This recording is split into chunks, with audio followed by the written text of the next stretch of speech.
Siyempre mga kaibigan, para sa ating mga tagapakinig diyan,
ladies and gentlemen,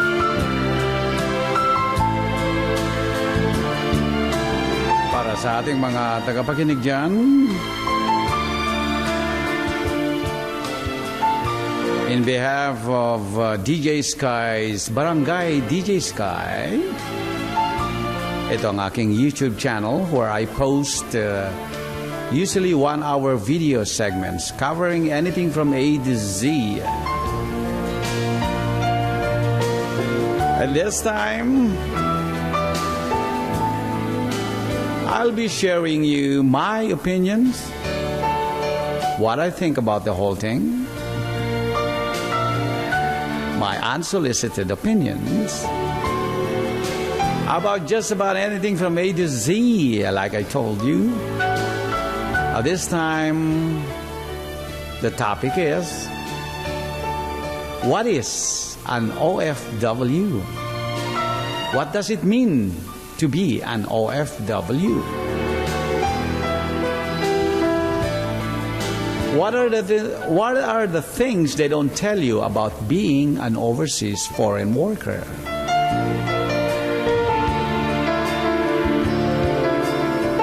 Those are the realities that sometimes a lot of the OFWs rarely talk with their families. And for a good reason at times. Siyempre, it's the image of an OFW, hard worker, andun sa overseas. But there's a lot of behind the scenes happening.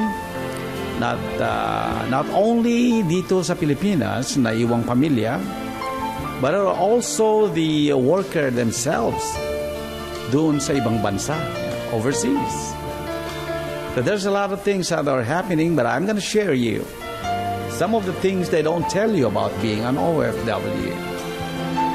And what does it mean to be an OFW in a typical nuclear family like in the Pilipinas? Na ganyan. So once again, DJ Sky giving you some of his practical opinions about a lot of things. What does it mean to be an overseas foreign worker? And what does it mean also as it pertains to the Philippine government? And I will tell you later.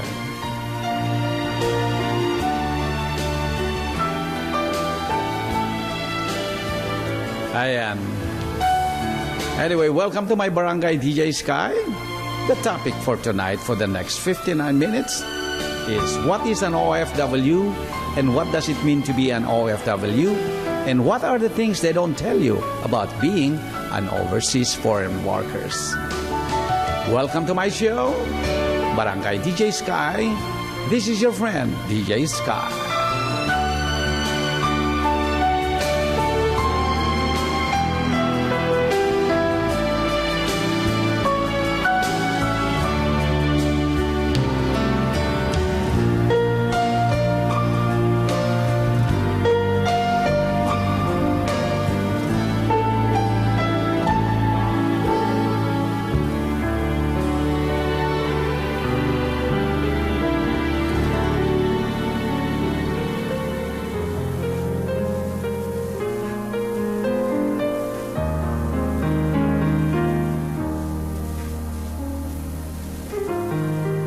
Ako minsan nakakapanghinayang.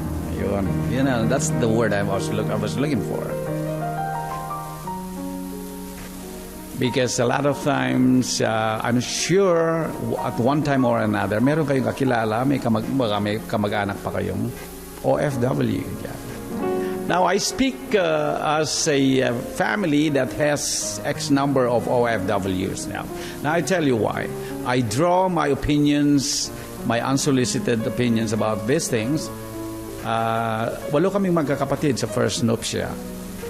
And out of the 8 siblings, let me see how many OFWs do we have. Yung panganay namin, yung retired school teacher or principal is Manang Hiling. She's in the Philippines. She's not an OFW. My older brother, Orly, is not an OFW. Retired military dito sa Hukbong Mandaragat ng Estados Unidos. Akong susunod, pangatlo, hindi OFW, pero retired din sa Hukbong Mandaragat ng Estados Unidos. So, out of these 3, And then ang susunod, si Edwin. He is an OFW, living in Milan for 20 plus years with kanyang Mrs. si Marites at ang kanilang anak na si Larissa. 20 plus sa Milan. Susunod, si Melly, si Marilyn, Mrs. ni Ricky sa Malnap, at ang kanilang anak si Charmaine, asawa ni Paulo. Melly is an OFW, starting, I believe, sa Greece noon. And then, lumipat dito sa Hong Kong. So, I have 2 so far. Susunod, si Becky. She used to work for the United Cocoa Planters Bank. And then, nag-OFW din siya. Let me see, dito sa may, malapit sa Guam Yan. Nag-OFW din yan. That's 3 na. Susunod, si Noli. Saipan pala nag-OFW si Becky. Sa Saipan. Yan. 3 na yon. Susunod, si Noli. Ayun. OFW, Saudi Arabia. 4 na yun. And then yung bunso namin, si Jackie, a nurse, nag-OFW din dyan sa Saudi Arabia. Ayan, sa King Faisal, nagtrabaho naman yun sa geriatric department. So I have 5. Out of 8 siblings in the family, 5 were OFWs. Sa awa ng Diyos, andito na silang lahat sa Estados Unidos after almost 23 years. And Noli just relocated recently sa Ireland, joining his wife, Gina, sa Ireland naman. So, we have 5 OFWs na based on my observation, I drew a lot of conclusions out of those. Kaya doon ko na share what does it mean to be an OFW. And it's not easy, but it's a very glamorized acronym sa ating yan. Anyway, welcome kayo dito sa aking Barangay DJ Sky, wherein I share you a lot of practical, my opinions on a lot of issues about anything in life from A to Z. Sabi nga nila. And this time, what does it mean to be an OFW? And right here, I will share you what are the things they don't tell you about being an OFW, about their OFW life. Okay, so this is very interesting, and I'll share you this, and then I'll explain a little bit as I have seen the observation that I have with my siblings. Yan. So it's not an easy, but I still maintain this. Now, OFW is a phenomenon that actually reflects the failure of the host government. Pinanggalingan mo. You know, that's in my opinion. That's how I think about all. But anyway, I'll give you a little bit of music here. Yeah. Papatugtugon ko yung. I like playing this because yung sa Pusong Bato, and this is sung by a Korean lady. Ayan. Si Jay Morning, and she has a band. She's from Korea, but she likes singing OPM music. Ganyan. So this time, she's gonna sing Pusong Bato with her band. And then watch how she sings, because she's very fluent in singing Tagalog OPM songs. Ganyan. And then on the refrain, I'll do sesegundahan ko siya para I can join in also. Yan. Alam mo naman si DJs kay walang magawa ka na. And then right after that, we'll switch on. I'll share you what do I think and what are the things they don't tell you about OFW life. Ayan. Isa-isahin natin yan. Bubunayin natin. And one more time, welcome to DJ Sky's YouTube channel, Barangay DJ Sky. Eto na po si Lady J Morning from South Korea.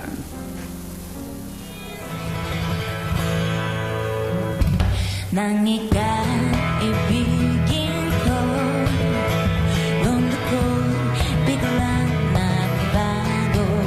Akala ko ikaw langit, yung pala sakit ng ulo.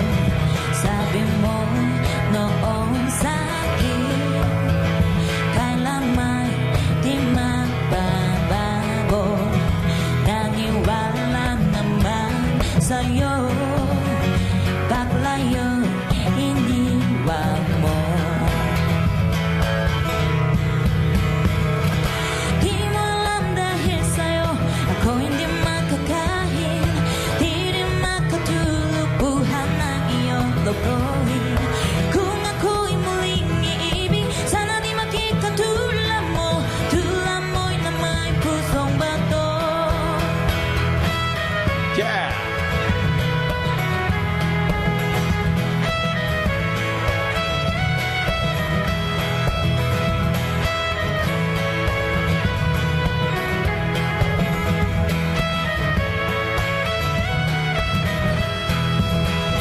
Kahisang kamay ng iyong dinggin mo itong awitin. Baka sakaling ika'y magising, ang natigas mong damdamin.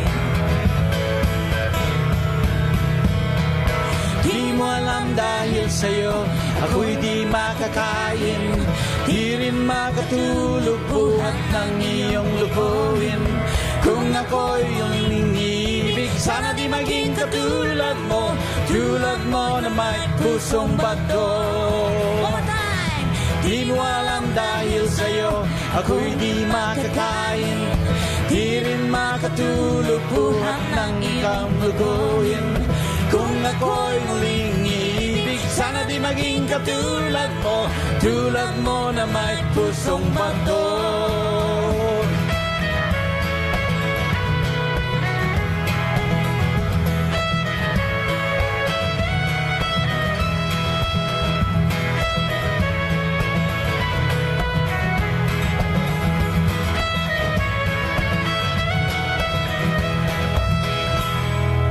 Salamat po!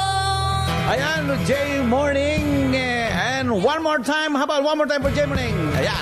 Di mo Alam dahil sa'yo ako'y di makakain, di rin makatulog, buhat ng iyong lukuhin. Kung ako'y muling ibig, sana di maging katulad mo, tulad mo na may pusong bato.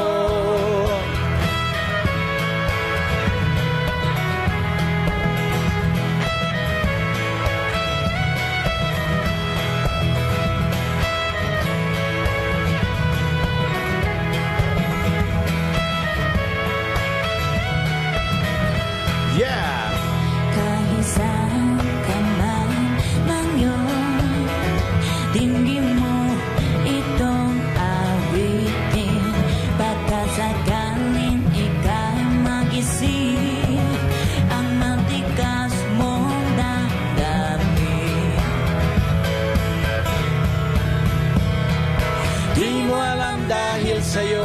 ako'y di makakain, di rin makatulog, buhat ng iyong lukuhin. Kung ako'y muling ibig, sana di maging katulad mo, tulad mo na may pusong bado. One more time. Di mo alam dahil sa'yo ako'y di makakain, di rin makatulog, buhat ng iyong lukuhin. Kung ako'y ibig, sana di maging katulad mo, tulad mo na may pusong bato. Yeah!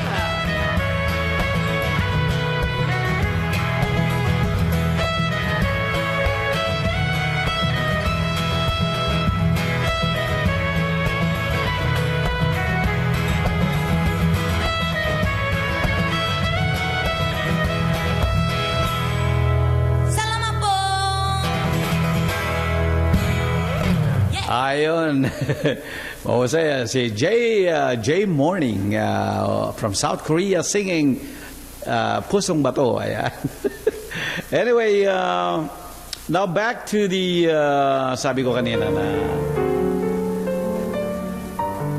what does it mean to be on OFW na ganyan. So maraming there's a lot of things that we can draw from those. Kung tingnan natin,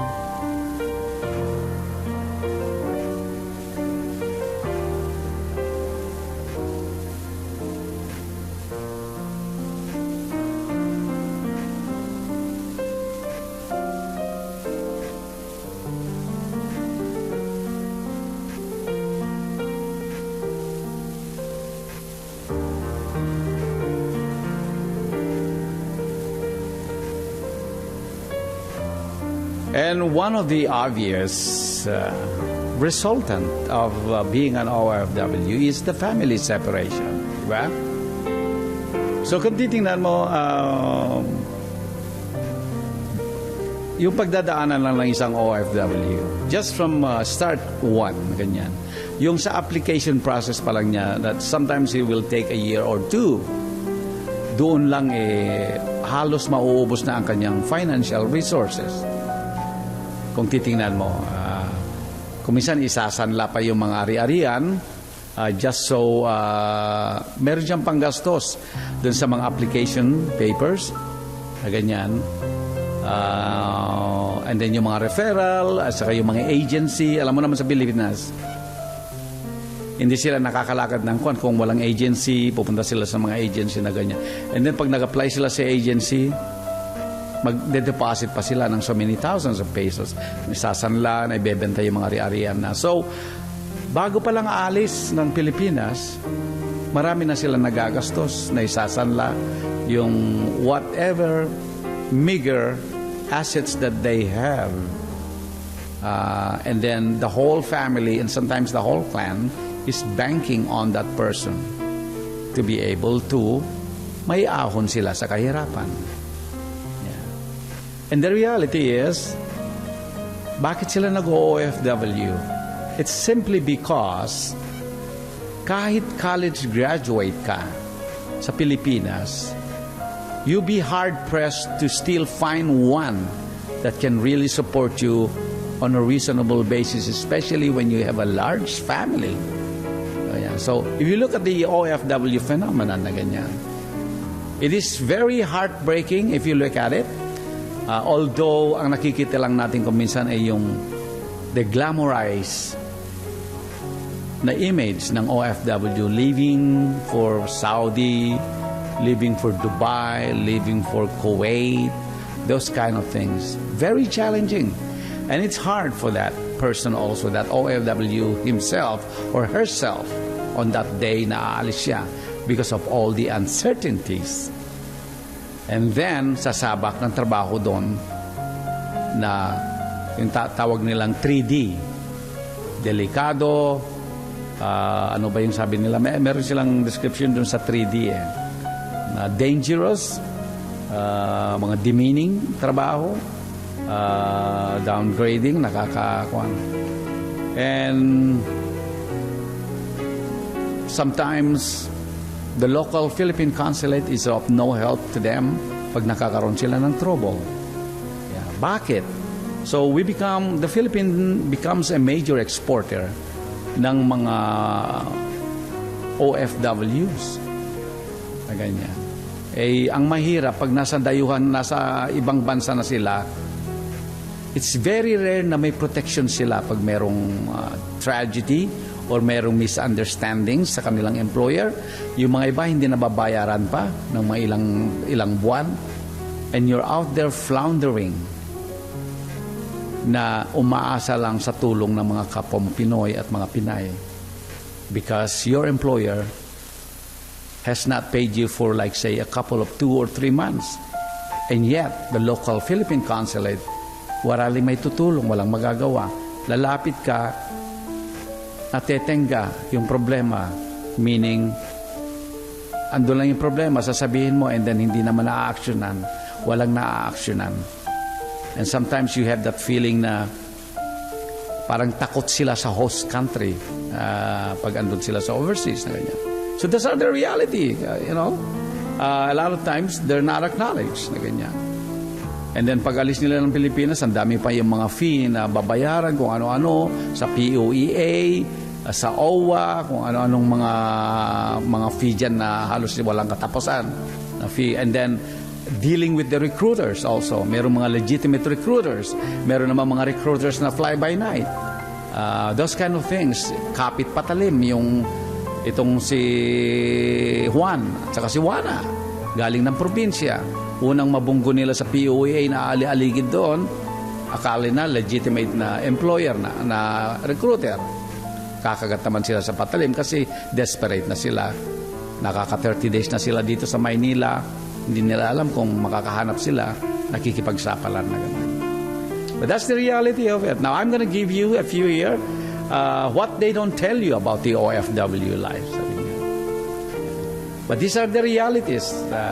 It is not a demeaning description, but these are the realities of what an OFW contract worker goes through sa overseas. Ang karamihan sa kanila, mahirap ding ikwento sa pamilya nila sa Pilipinas, mahirap ding ikwento sa mga kaibigan nila.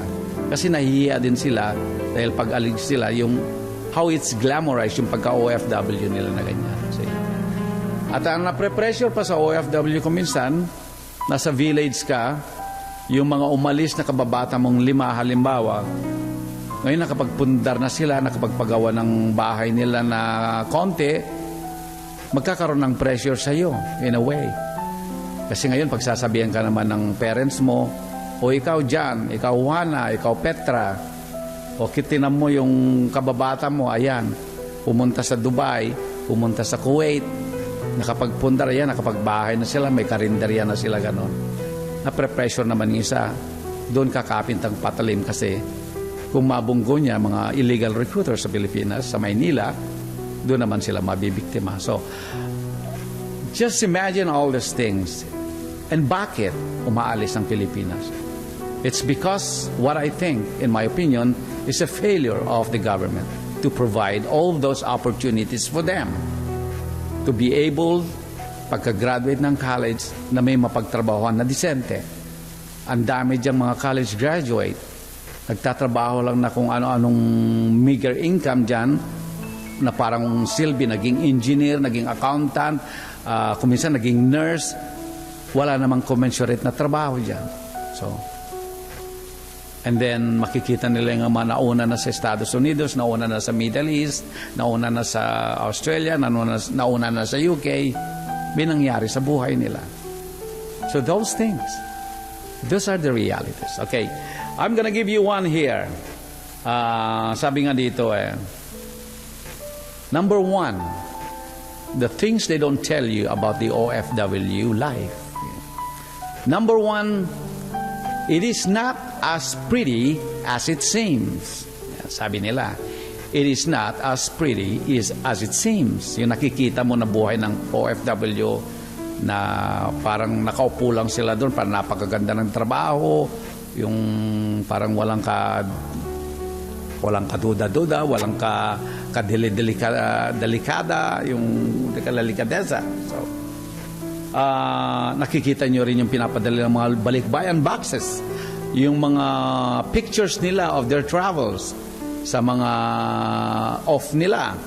Nakikita mo lahat yun, yung mga dining adventures nila pag naglalakwatsa sila. But the reality is, this make up less than a tenth of their real lives. Less than 10% ng kanilang buhay doon. But away from the camera, the phones, and the Facebook right now with the social media, it is far from all being glitter na ganyan. Pero napapansin nyo, kumukuha sila ng litrato pag namamasyal sila sa magagandang tanawin at mga park ng host country. Pero hindi kumukuha, bihirang kumuha ng litrato na andun sila naglilinis sa bahay ng amo nila. Yung mga long hours nila, yung mga ginagawa nila, yung napapagalitan sila ng amo, yung mga abuses, meron yung mga minamalas ko minsan yung mga amo, mga terror. Marami namang sineswerte dyan, mababait ang mga amo. Yung mga struggles nila about immigration, pag natapos yung kontrata nila, magpaparestamp ulit siya na ganyan, mag-exit sila, and then para maghihintay ng another contract. And at saka yung, there's always that lingering fear, pag natapos na yung kontrata nila, naabutan sila doon, mag-exit sila, the fear of not being able to be re-employed again. So it is not as pretty as it seems. So that's one of them. Number 2, it is a very lonely life. It is a very lonely life. Because nagtatrabaho ka, pagkatapos ng long hours ka, kung minsan kung mabait yung amo mo, at least may time ka magsulat, you have time to Facebook, do social media, na mga ganyan, you have time for those things. And yet, it is a very lonely life. Ay kung long hours ka, wala ka ng time, gabi na, pagod ka na, you don't have time to write anything, you don't have time to Facebook, you don't have time to do anything to connect with your loved ones. At sabik na sabik ka, lalo yung bagong dating ka roon. Siyempre, namimiss mo yung mga anak mo, namimiss mo yung asawa mo, namimiss mo lahat yung mga apo mo, mga ganyan. Those things, that kind of adjustment that you have to go through. Na ganyan. So, sabi nga dito, it is a lonely life, especially in countries where a worker doesn't speak the language. Our interactions, where we can really be ourselves, are limited to meetings with fellow Filipinos, and most of whom are busy with their own lives. Yan. Kaya nakakapag-meet sila kung anong day off ninyo. Let's say sa Italy, may day off sila. Nakikita mo doon sa malapit sa Rome. Nakikita ko noon eh. I've seen it my eyes. How they deal with that loneliness of being away from their family. They converge on their day off. They get together. They socialize. Yung makita mo lang yung kaibigan mo na ganyan. And then sabi nga dito na it's a lonely life because moving to a new place always comes with displacement. And believe me that good English that you boast about is not a match now dun sa local. Kasi iba ng version ng English. Kasi mapunta ka ng UK or Australia, yan, mag-adjust ka na naman. Ibang klase ng English naman, yung may accent na yan. Lalo na yung bagong dating ka. So, no matter how Americanized or how independent you feel you are, you will always feel like you've been dropped overboard in some cold water without the life jacket, sabi ka nila. So, it takes a while before you adjust and tread water on your own. Ganyan. Yung adjustment mo, lalo yung bagong dating ka, halos mapapayak-iyak ka ng araw-araw na ganyan. And there will be a point where you'll want at least one person to know you well. You'll want someone of the same blood to be around you just to feel some kind of permanent bond. Remember the displacement. Naalis ka dun sa comfort zone mo, sa environment mo, sa probinsya, sa Maynila, kung saan ka man, sa Mindanao, sa Visaya, kung saan ka man galing. And then, so you'll want someone to recognize you on the street or look for you if you haven't passed by in a while. You wish someone would visit you just because they were in the neighborhood. But you come to find out eventually na nobody does that all the time. Because everyone has their own time. Pag it's work time, work time. Magkikita lang kayo yung one lucky day off mo. So, that's when you try to deal with your loneliness. Ayan, see? And then I'll give you one. I gave you two. It is not as good as it seems, as it looks, and also it is a lonely life. Ayan. Makikita mo dito, and I share you some of the things that they don't tell you. At habang pinapatuloy natin yan, tayo pinag-uusapan kung what does it mean to be an OFW, the challenges to your family. And when it comes to challenges to your family is yung pag-aaruga mo, pagpapalaki mo, upbringing ng mga bata. Those are your concerns. But sometimes you have to face reality, aalis ka.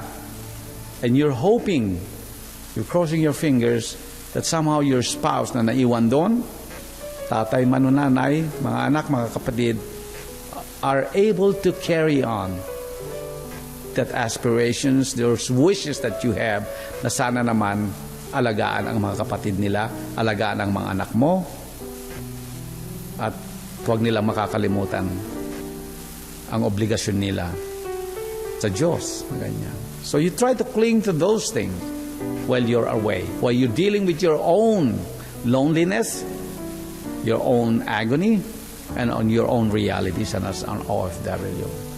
So I'm going to give you, and here's Mr. Mamang Pulis with the, siyempre, lahat mga kamag-anak mo, pamilya mo, mami miss kita, sabi nga nila.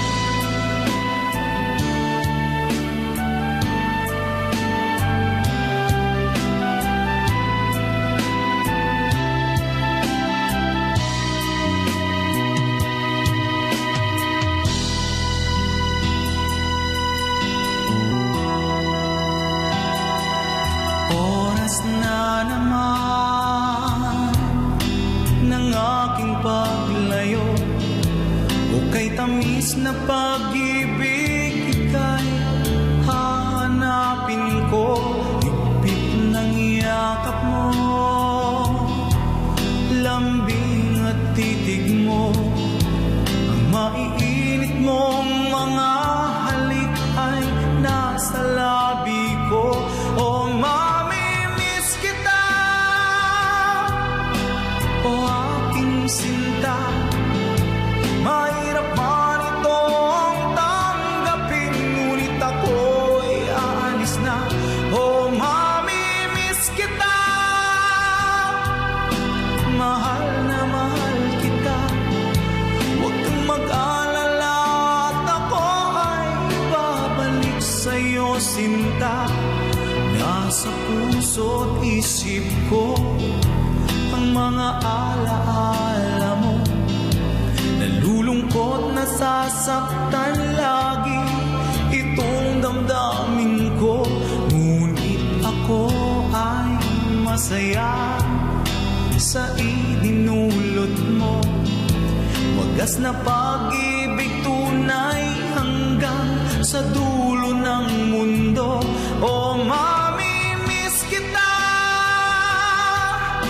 o aking sinta, mahirap man itong tanggapin, ngunit ako'y aalis na. O mamimiss kita, mahal na mahal kita, huwag kang mag-alala at ako ay babalik sa'yo, sinta. Mga pusong luhaan pa ang di ko maihakbang, nalulungkot ako dahil ika'y aking iiwan. O kay sayang pagsasama, puno ng kulay at sigla, di ko maiwaglit sa isip ko ang kagandahan mo. O mamimiss kita, o aking sinta, mahirap man itong tanggapin, ngunit ako'y aalis na. O mami,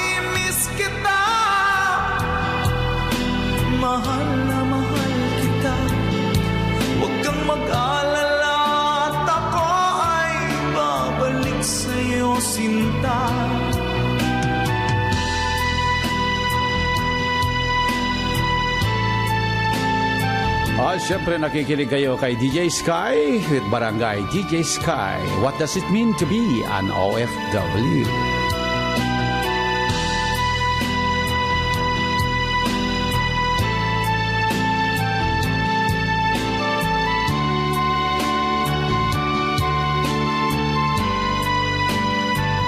Oh, mamimiss kita. Oh, aking sinta. Mahirap man itong tanggapin, ngunit ako'y aalis na. Oh, mamimiss kita. Mahal na mahal kita. Huwag kang mag-alala at ako ay babalik sa'yo, sinta. Oh, mamimiss kita. Oh, aking sinta. Mahirap man itong tanggapin, ngunit ako'y aalis na. Oh, mamimiss kita. Mahal na mahal kita. Huwag kang mag-alala at ako ay babalik sa'yo, sinta. Oh, mamimiss kita. Oh, aking sinta. Ayan, si Mamang Pulis nga rin. Yan. And I just mentioned out of seven of the things that most people don't tell you about being an OFW. I told you, life is not number one, life is not as pretty as it seems. Number two, it is a very lonely life. And then number three, OFW suddenly becomes like banks, like financial banks. Can you imagine that, yung pag-alis ng OFWs? So whenever there's a financial need, anywhere on the home front, whether the immediate family or the extended family or sometimes in the village, the first person that comes into mind is si ganito, si OFW. Nasa Saipan siya, o nasa Saudi siya, o nasa Dubai siya, ganyan. Ay, sulatan mo nga, sabihin mo nga sa kanya, ganito, magpadala ng uniforme ng mga team natin na ganyan, na bola, ganyan. O kailangan natin magpagawa ng building, ng periculture center natin na ganyan. O kaya, oy, nagkasakit si uncle mo, ganyan, kailangan ng pang-operasyon, sabihin mo nga sa kanya kung pwede tayong umutang na ganyan, babayaran din natin na ganon. Si ganito namatay, yung lolo mo sa tuhod na ganyan, namatay siya o nagkasakit, ganyan, kailangan ng gastos na ganito, sabihin mo umutang ng pera, ganyan, ganyan. O kaya si ganito gusto magnegosyo at kailangan niya ng pampuhunan, kung pwede mo raw siyang pautangin. And suddenly you realize you become like a bank na everyone seems to think that you won the lotto, yeah, simply because you work abroad, yeah, di ba? So people ask for special favors to fund their children's baptisms, yung pagpabinyag, birthday parties, or yung mga new loans for new businesses na ganyan. Just because it's almost a given that you might have extra, quote-unquote, extra cash on hand. So, and that's the reason why, sabi nga nila, maraming mga OFWs, pag nag-ring yung phone, natatakot na nga sagutin eh. Because 9 out of 10, pag nag-ring yung phone, alam mo lang sasabihin, tay, nay, kuya, ate, uncle, lolo, kailangan po namin ng pera, nagkasakit yung tuta namin, at saka yung sisiw, sinisipon, nasa emergency ngayon. Ayan. Kailangan mo pampagamot niya na ganyan. Si Lolo Jose, o yan, nagkasakit. Ayan, nahulog sa balon. Ngayon, nasa ospital, ganyan. So suddenly, you become the bank. Yung tawag ko na, yung dati mong initials, naging ATM na ngayon. ATM machine ka. So, sabi ka dito, many OFWs ignore the ringing of the phones just because they know that most of the time, emphasis is most of the time, It's just someone. It may not be just the immediate daughter, immediate son, immediate spouse, but it may be just a distant relative calling in asking for money, to borrow money. They wonder sometimes, sometimes yung mga OFW, they wonder that what are they good for? Nag-overseas sila just for the money. Kung minsan ang masakit sa part ng OFW is tatawagan, unang sasabihin, kailangan ng pera. Instead na sasabihin man lang na tay, nay, uncle, kuya, ate, kumusta ka na dyan? Ay ganito, ganyan. Kaagad-agad kailangan ng pera. Kailangan ko ng pambili ng cellphone ko kasi yung 2 cellphone ko na luma na. Kailangan ko ng bago ngayon na iPhone 9. Ayun, yung may jukebox. Ganon. So, yung kuminsan, and there are exceptional families also that knows how to deal with this thing. So, it behoves upon the person that is na naiiwan sa Pilipinas kung gaano ang disiplina niya sa mga anak. Halimbawa, kung Mrs. man yun o Mr. yung naiwan, kung gaano kadisiplina siya to hold on to the family and to hold on to their family values and stick to that. It is hard, it is a challenge because there's always that lingering feeling about the OFW na pag tumawag si Mrs. o si Mr. ay si John, ito nagpapabili ng bibilang ko ba siya ng bagong cellphone niya, saka kailangan niya ng pangatlong laptop kasi para may laptop siya sa bawat eskwelahan. Bibilang ko ba? Sasabihin naman ng OFW, bilhan mo na siya. Total may pera na, papadala ako. Ganon. Minsan yung ganon. Not realizing ko minsan umuutang na yung OFW just to make ends meet. So those are the things. And then the fourth one is money is not endless. Ayun. It's hard for the OFW to say, anak, Mrs. or Mr., wala akong pera ngayon, naipadala ko na yung sahod ko last month, na ganyan, maghihintay na naman ako ng sweldo, na ganyan. It's hard for them to say that. Kasi nga yung image nila as an OFW na ganyan. So, ano mangyayari? In most cases, not all the time, in most cases, hihiram sila ngayon. Petra, Antonio, pahiraman mo na muna ako ng pera. Ganyan. Ito, isasanla ko yung underwear ko. Sanla ko sa iyo ng 1,000. Ayan. Ano pa yan? Lumang-luma pa yan. Hindi pa nalalabhan yan. Kaya may amoy pa yan. Kaya 1,000 yun. Isasanla ko yun sa iyo. Sasanla niya yung So, things like that. Seemingly, money becomes almost like an endless thing. We forget that those who work in places where a decent salary can be earned also have a higher cost of living and their own financial commitments just living in the area. Kumakain naman yun Kailangan nilang gumasta, kumain, lumabas din paminsan-minsan. Yeah. So many Pinoys go into debt because of their responsibilities and the readily availability of credit cards, which easily trap the inexperienced consumer. Now, what happens in some bizarre stories nito, maglo-loan sila o magdodraw ng card bago hindi mabayaran, bago pagkatapos ng kontrata, tatakbuhan nila. Now, it creates a negative image doon sa host country ng mga Pilipinos. So, yung mga susunod na mga OFWs, mas mahihirapan na sila. Kasi dahil sa kalokohan ng mga nauna na ganyan, na naunang OFW doon.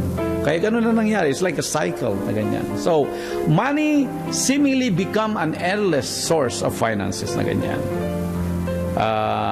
But very rare, gaya ng sabi ko na mga OFW, admitin nilang in short supply sila ng pera. Even if their children grow up seeing them just as a source of gift and cash. Parang yung pag umuwi ka, babakasyon ka sa Pilipinas na OFW parang you compensate yung homesickness mo sa mga anak mo na binibilhan mo sila ng luho nilang gusto na. So that's how you deal with that, and it's really hard. And I'm not saying it is that simple, but there's a lot of emotions that go into it in that thing. So sakripisyo ang abutin nung OFW diyan sa overseas, di ba? So because they are looked at as a endless source of finances. Okay.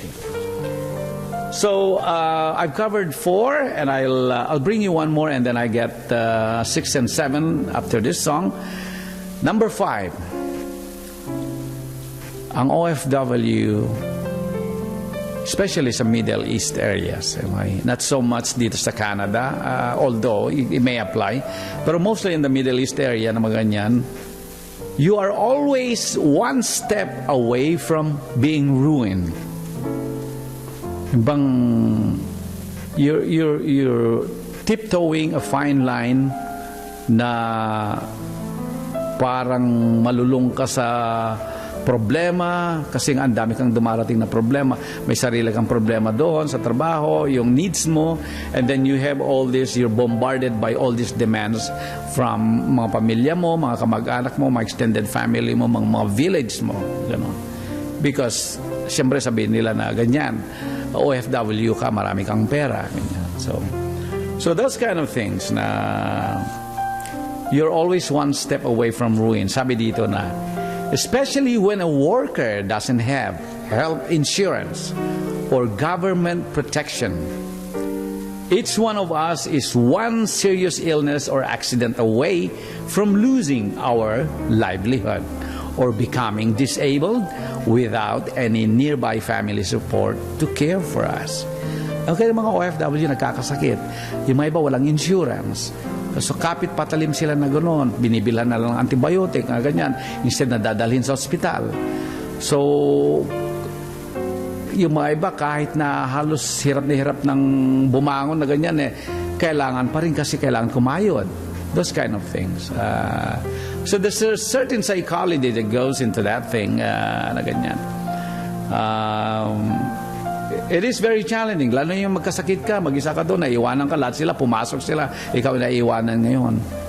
Naalala mo yung pamilya mo, bago your concerns na, naku, paano pag lalala ang sakit ko, ganyan. Yan.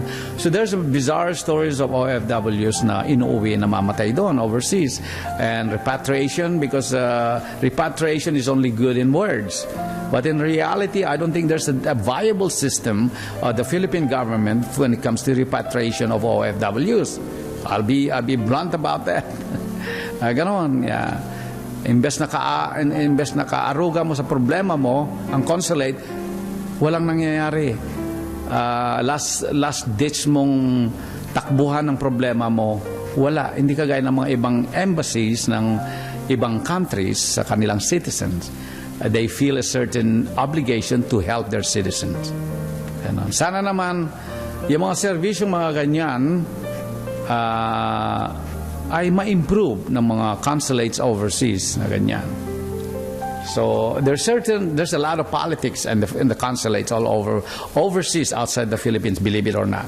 I've seen that many times. I've seen it in Japan when I was in Japan. Meron mo na po-politicize parati yan yung consulate na yan. Very unfortunate kaminsan. So when we are sick, sabi ng mga OFWs, unless we have close friends or loved ones around, we usually have to just shake it off or ride it out pag may flu ka. If we don't have sick days at work, we might actually work through our illnesses rather than lose the money we were going to earn that day. Nanghihinayang ka eh. Ayaw mong, although na masamang ugali yun, yung may sakit ka, papasok ka, hahawaan mo yung mga empleyado mo, makakap mo mga empleyado, that is also bad. But dahil yung nanghihinayang ka na you lose that 1 or 2 days, pag nagkasakit ka, pasok ka pa rin kahit na nahihilo ka lang na gano'n. Kaya kuminsan maraming natutuluyan, kuminsan na ganyan, mga kababayan natin. And then there is always that fear of being one step away from a disaster. And we take on those who rely on us and our income. Yan. We carry on anyway with crossed fingers. and prayers because there are those who depend on us back home. Yung feeling mo na ikaw lang inaasahan sa pamilya at ang hirap, hindi ka pwedeng bumigay dahil lahat umaasa sa iyo. That kind of burden is a heavy burden you are carrying as an OFW. Yung mga ganun, aside from your responsibilities as a worker of that company, kung ano man ang trabaho mo or nasa household ka ng amo mo, you hope you mabuti yung mga amo mo, sa kumpanya mo, mabuti lahat yun. You go through that. So, and then I have number 6 and number 7 after this. So I'm gonna play one more song again. Ito naman, nanghihinayang. Dahil nakapapanghihinayang ang talento mo bilang Pilipino na sana mapapakinabangan dito sa Pilipinas instead na ikaw lalayo pa sa Pilipinas at gagamitin mo ang pagkamagaling mo sa ibang bansa, sabi nga nila. Nakapanghihinayang, sabi nga ng kanta.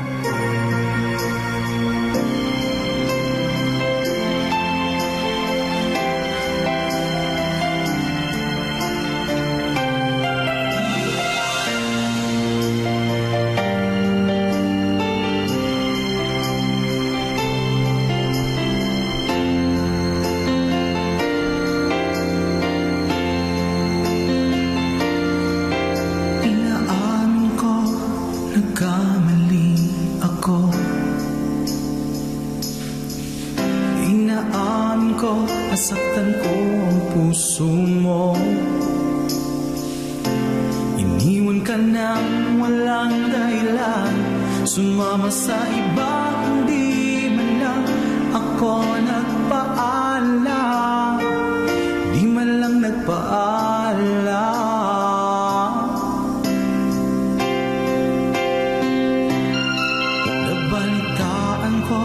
Lagi ka raw tulala. Dinibdib mo aking pagkawala. Lagi ka raw umiiyak. Lagi mo raw akong hinahanap. Di ka pa rin nagbabago. Mahal mo pa rin ako.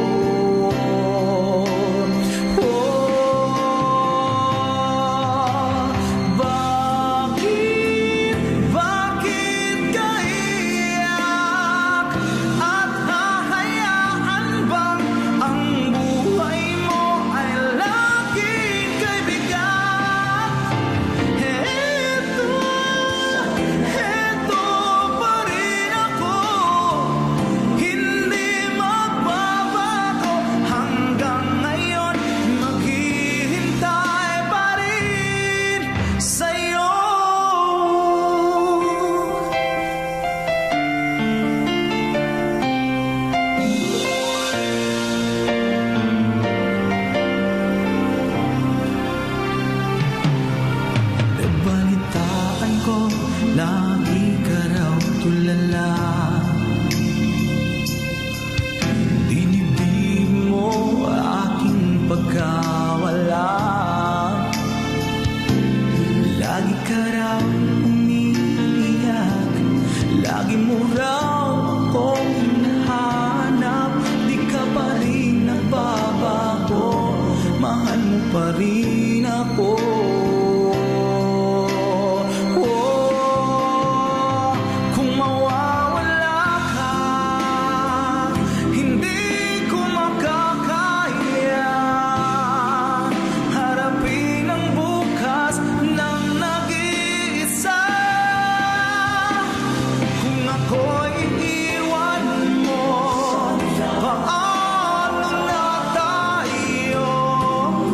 Sayang ang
There is approximately about about at least 2 million Filipinos working as OFW at this time.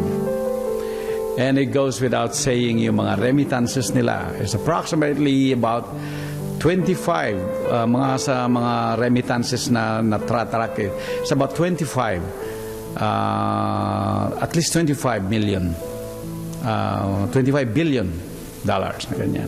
And then we have the undeclared ones, yung mga dala-dala, yung nasa bulsa nila, nasa bag nila, na hindi dumadaan sa mga remittances na ganyan sa overseas. So you're looking at least $30 billion na ganyan. So that's 30 billion pesos na ganyan na earnings nila. It is a very significant amount of money coming in to help the economy of the Philippines na ganyan. Kung minsan, what is hurting also kung minsan, if the government doesn't even acknowledge the reality of that. Kung minsan, ang sakit pakinggan sa tenga na yung mga remittances ng mga OFWs, walang sinabi dito sa Pilipinas. Parang ganon. But they don't expect, they don't acknowledge that. That is cold also for be able, that the reality is the money is coming in. You're talking about 2.1, 2.3 million Filipinos living outside, sending regularly sa kanilang pamilya na ganyan. Also, there is something that was brought up by one of the social media readers dito na marami ding problemang nag-i-sprout because of this family separation. That is probably the hardest part of being an OFW in a family. As much as we glamorize yung mga kita nila, but it's the family separation takes its toll upon the whole family, if not the whole clan, and sometimes the whole village na ganyan. Because lahat magsasuffer yan, yung upbringing ng bata na ganyan for the most part. Hindi naman lahat ng mga bata, a lot of them will turn out to be really good. But it's that separation, that link, the reality of the separation will always strike you as an OFW, especially sasabihin ng anak mo na nasa Pilipinas, ay okay naman ako, I turn out to be good, yes. Pero dun sa mismong OFW na andun na kumakayod na ganyan, yung sakit na nararamdaman niya pag andun siya nagtatrabaho na ganyan, no one else can feel that better than that OFW. Siya lang makapagsasabi kung gaano kasakit niya ang nararamdaman niya, kung gaano ang homesickness niya sa feeling niya, namimiss niya ang mga mahal niya sa buhay. Nagsasakripisya siya doon, nagtatrabaho, kumakayod, kung ano-ano yung tawag nilang 3Ds, deadly, dangerous, at saka demeaning na trabaho, para lang mabigyan ng future ang kanyang pamilya, dahil kung dito lang siya sa Pilipinas, wala namang mangyayari sa kanya. Those are the realities of it.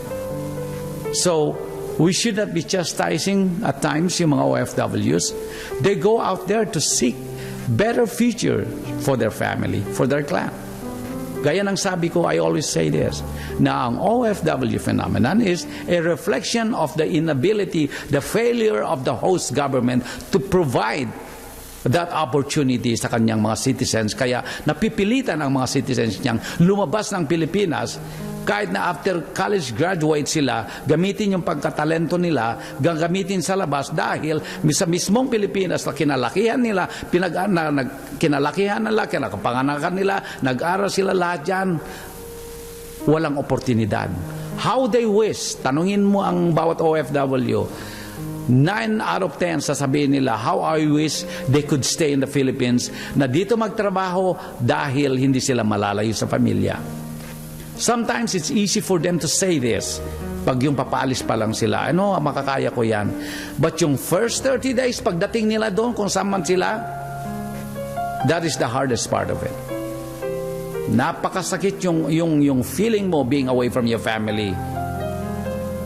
Nobody can ever experience that as much as you do when you're right there in the middle of it. And sinasabi ko na, kung minsan an outsider will say, naku, kaya mo yan anak, kaya mo yan nakong, kaya mo yan uncle, kaya mo yan auntie. But once na umalis ka na doon, andun ka na sa gitna ng sitwasyon na yon, separated from those, and then nakapasok ka pa ng trabaho na wala sa ayos, o kaya may amo kang wala sa ayos, lahat yun maglalaro sa isip mo ngayon. Kaya yung mga iba, unfortunately, kung minsan, umuwi na lang na bangkay for whatever reason. or reasons. So going back to my list of 7 things that people mostly not tell you about the life of an OFW. Number 6, yung unang enumerate ko kanina na life is not as pretty as it seems. Yung number 2 is, it is a lonely life. Yung number 3 is, you become like the bank of the village, of the family. Number 4, money seems to be endless. Walang katapusan. So, number 5, you are always one step away from a disaster. Kasi nga, you're tiptoeing a fine line.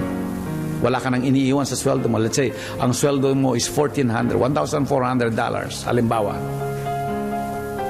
Ang Pilipino ipapadala yun. Ang Filipino ipapadala yun ng 1,300. 100 na lang matitira sa kanya for the next 30 days. Baka mamaya, $50 na lang ititira niya sa kanila. Paano kung nakabasig siya ng pinggan? Ganyan. O nakabunggo siya ng Lamborghini.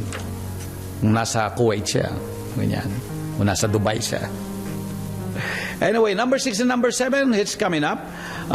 Ito nga, sabi nila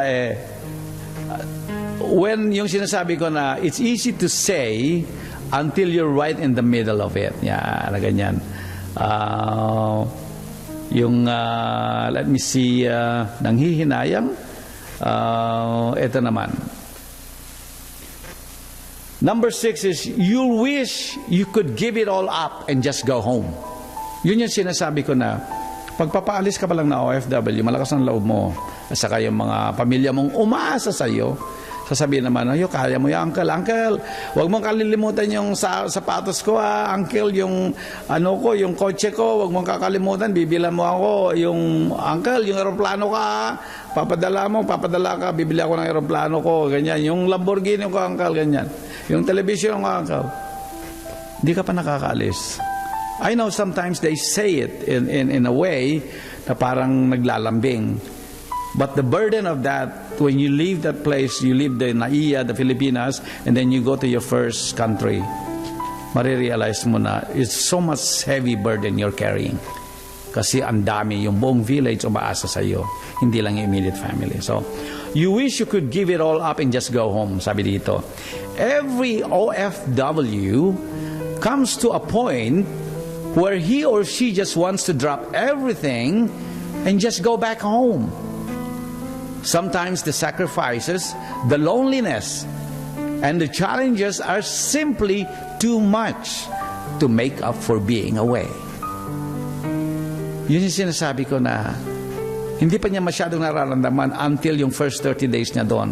And then, after that, layer it with something else, problema sa trabaho, problema sa supervisor, problema sa finances mo, problema mo sa kasera mo, problema mo sa mga kasama mo sa trabaho. Lahat yun magpapile up aside from yung problema sa Pilipinas. See how it multiplies, yung multiplier na sinasabi ko. Sabi dito na, but most OFWs have made enormous sacrifices to be where they are and have amassed enormous debt just to be able to go abroad. It isn't uncommon for an OFW who has gone home to be pressured to go back abroad because of the unparalleled financial rewards. And then many are stuck in cycles of debt and can hardly get by with their daily struggles, let alone think of a long-term financial plan.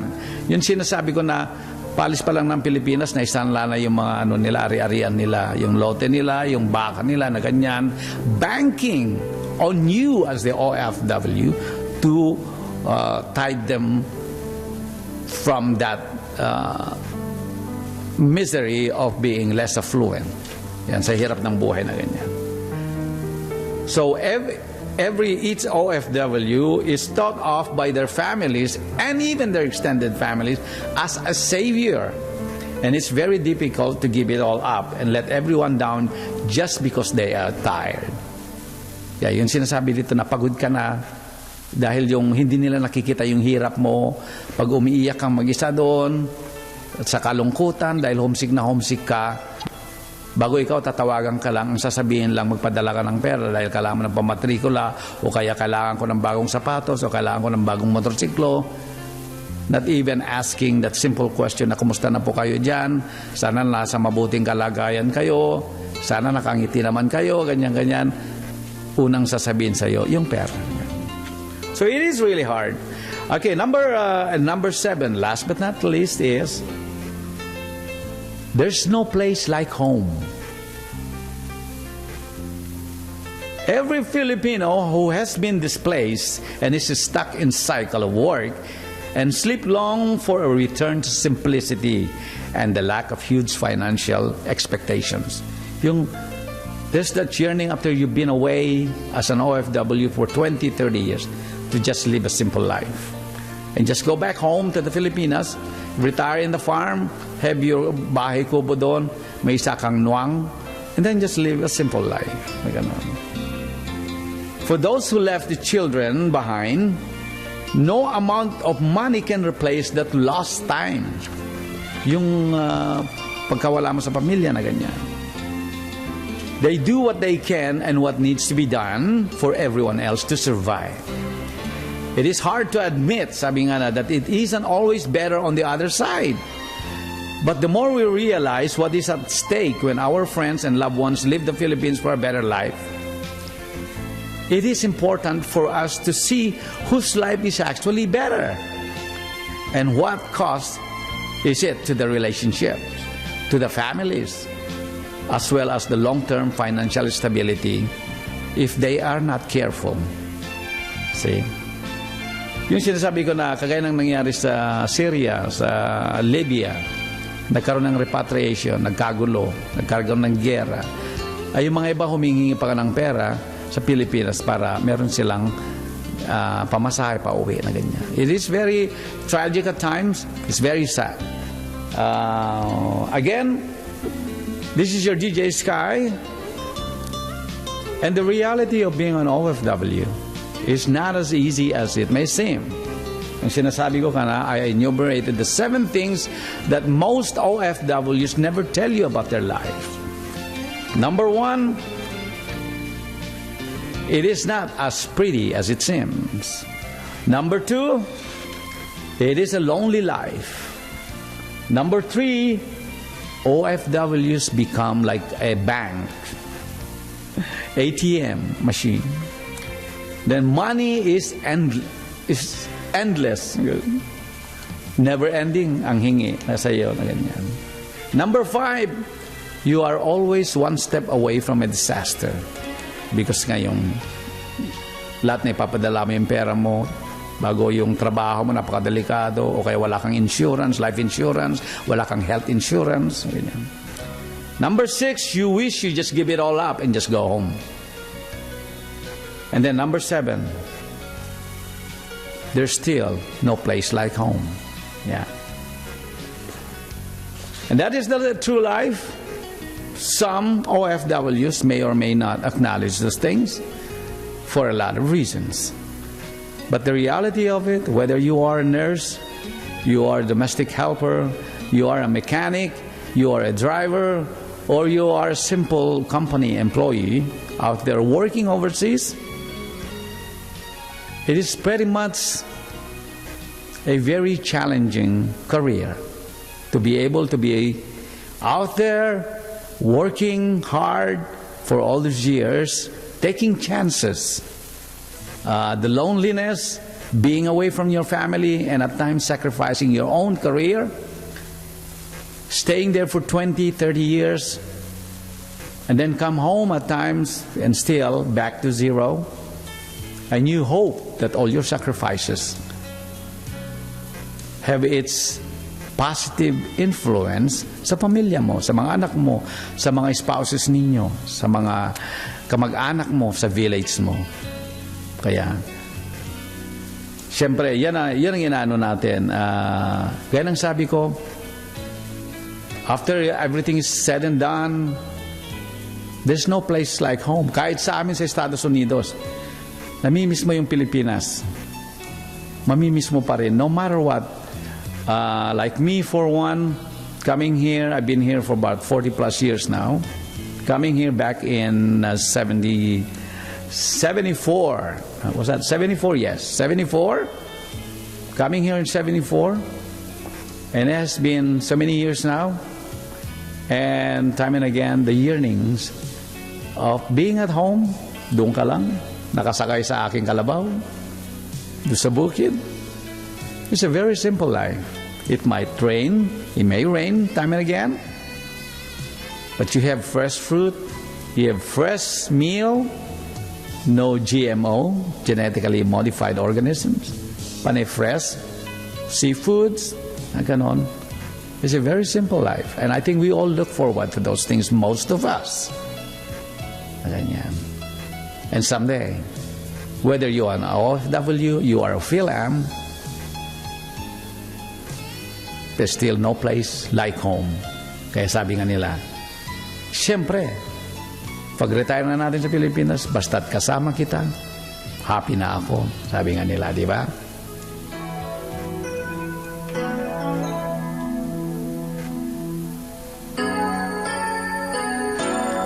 Para sa ating mga OFWs at mga PhilAm.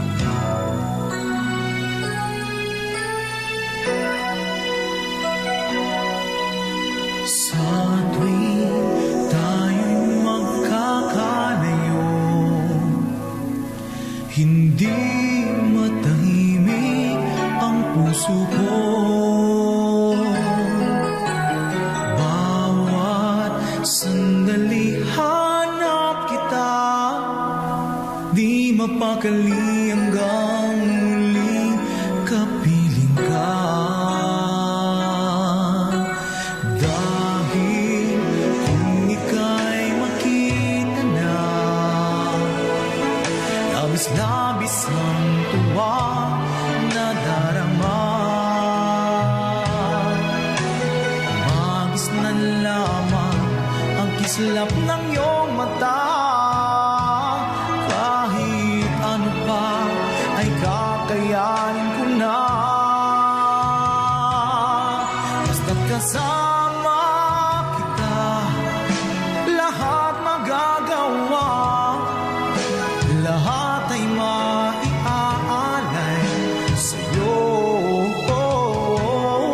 Basta't kasama kita, walang kailangan pa, wala nang hanapin pa. Basta kasama kita.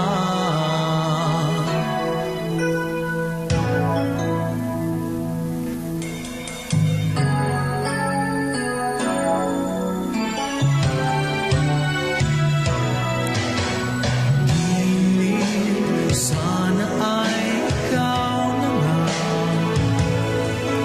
ang siyang mananatiling kasama ko. Dahil kung ika'y mawawala, pati lahat sa buhay ko'y maglalaho.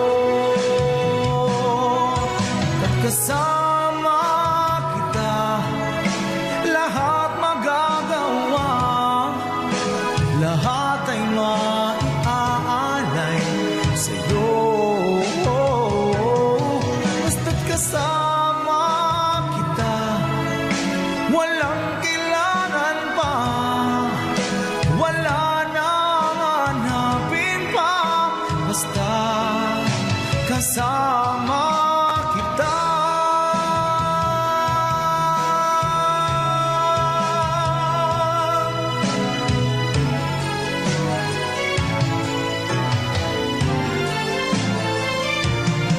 Basta't kasama kita, lahat magagawa.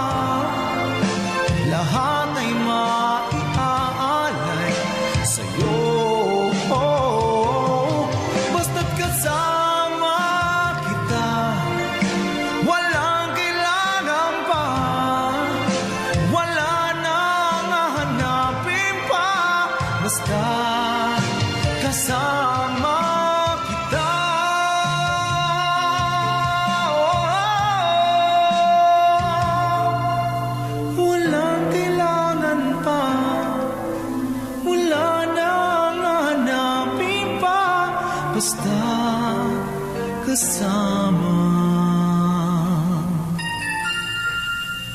kita.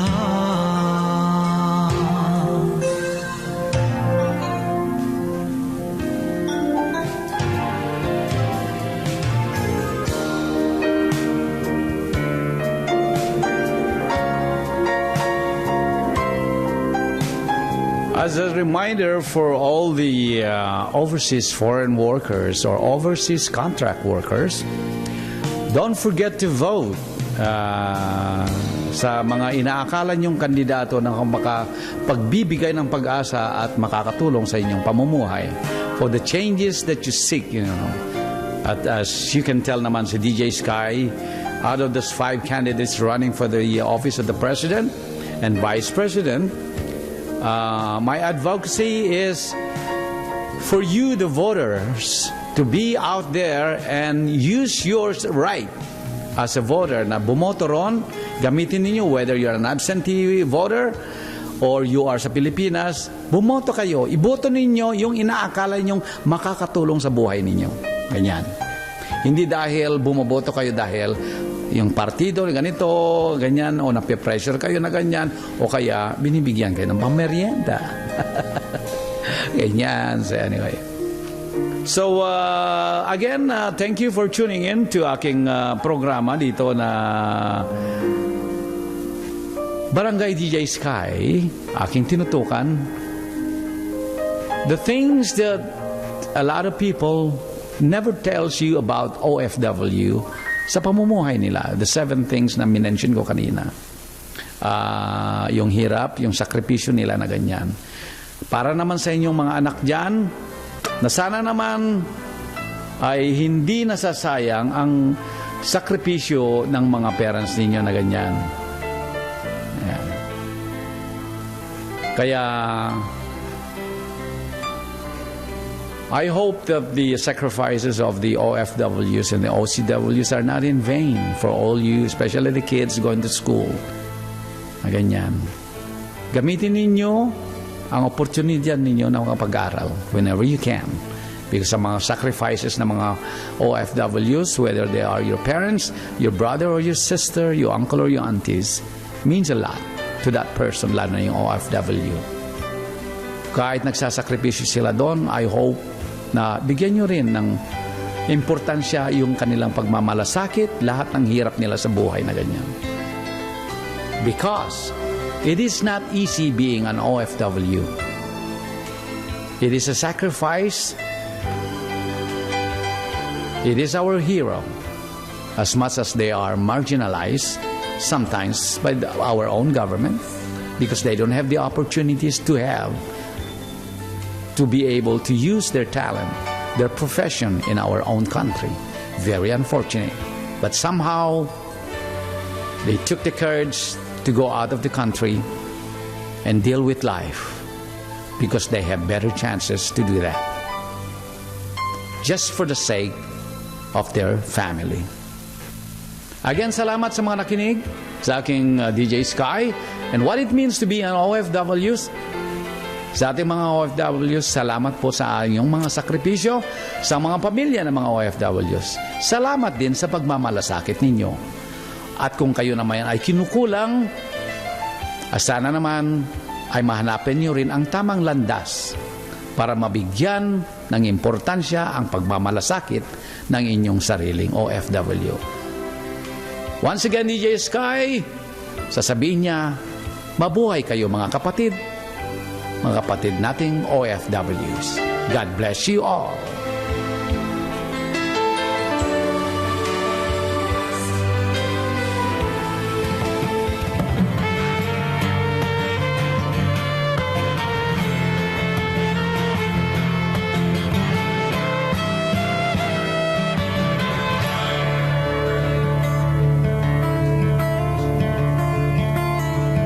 Nung isilang ka sa mundong ito, laking tuwa ng magulang mo, at ang kamay nila iyong ilaw.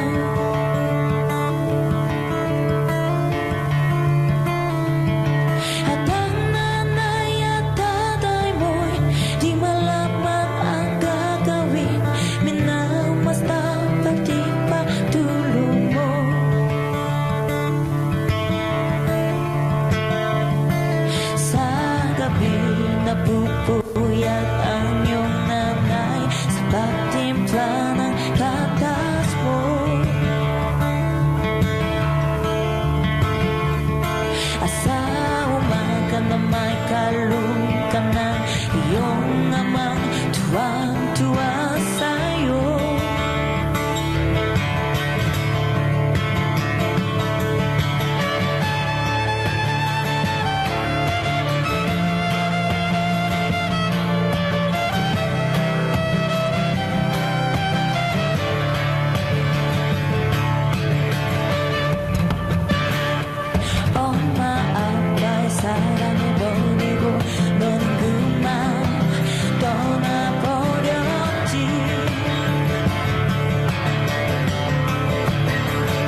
Ayan, si J Morning. And one more time for kanyang pusong bato naman, di ba? Gusto ko yan eh. Ayan. Alright, where we go? One more time for J Morning, pusong bato. Nang ika-ibigin ko, mundo ko biglang nagbago. Akala ko ikaw langit, yung pala sakit ng ulo. Sabi mo noong sa'kin, kailang may di magbabago. Naniwala naman sa'yo, paglayo iniwan mo. Di mo alam dahil sa'yo, ako'y di makakain. Di rin makatulog buhat ng iyong lukuhin. Kung ako'y iniibig, sana di maging katulad mo. Tulad mo na may pusong bato. Yeah!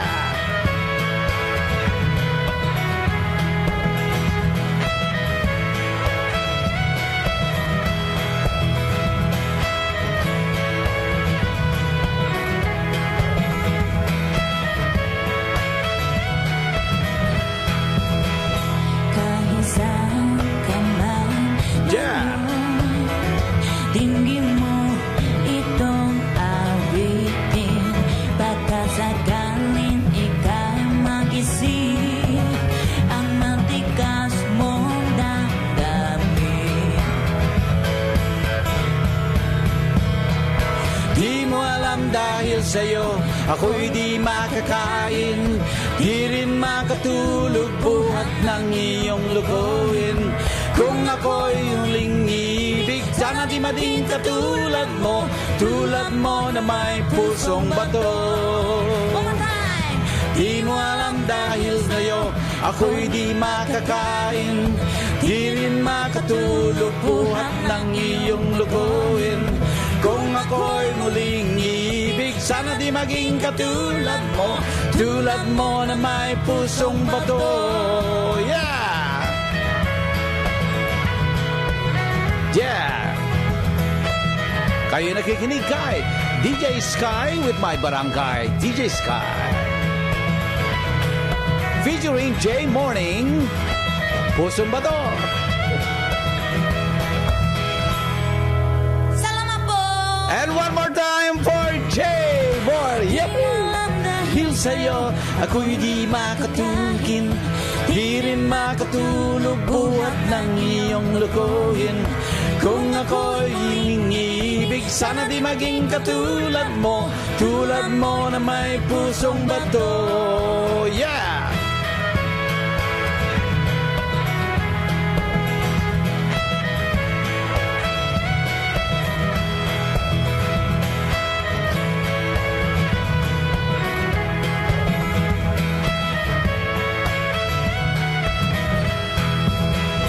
Kahit saan ka man ngayon, tingin mo itong awitin.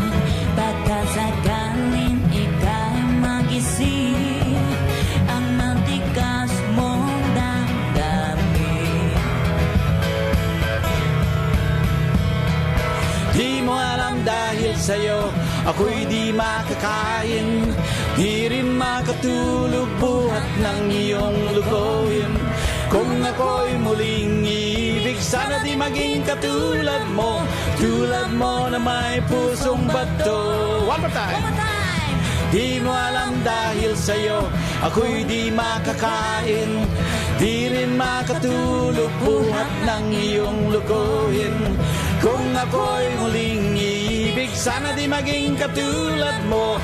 Tulad mo na may pusong bato. Yeah!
thanks for tuning in to my YouTube channel, DJ Sky's Barangay DJ Sky.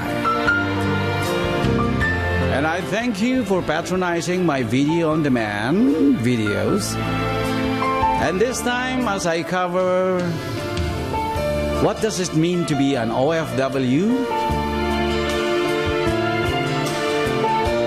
the realities of an overseas foreign worker, ang ating mga bagong bayani. To all my listeners, salamat ulit. I can't thank you enough. Salamat sa pagtangkilik nyo. Sa ating mga OFWs, nagpapasalamat din kami sa inyong mga sakripisyo. Paghihirap, ang inyong mga remittances, all the sacrifices you have made, all for the sake of your family. To all my listeners, this is your friend DJ Sky. Once again, and God bless you all.